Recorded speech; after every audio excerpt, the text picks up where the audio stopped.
Imam Ghazali bilang suatu saat ibadah terbaik di zaman akhir itu tidur kan. Sholat saja kalah sama tidur kan. Tapi itu loh ya, yang wajib tetap loh, terus kamu gak sholat wajib. Begini beliau mencontohkan itu. Ada orang sholat tahajud terus obsesinya itu ingin hajatnya terkabulkan. Sementara yang tidur obsesinya nikmati rahmatnya Allah, boleh tidur, bisa tidur. Kata Imam Ghazali, timbang kita tahajud terus nuntut pangeran aduk turu katanya.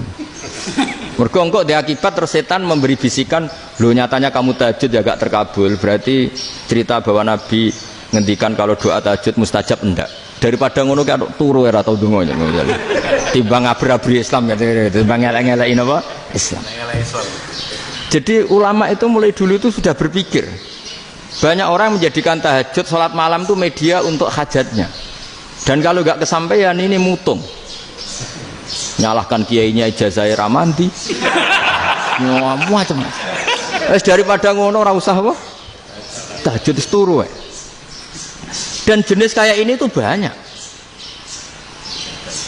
Makanya ulama kayak saya itu saenake dhewe itu ya jarak.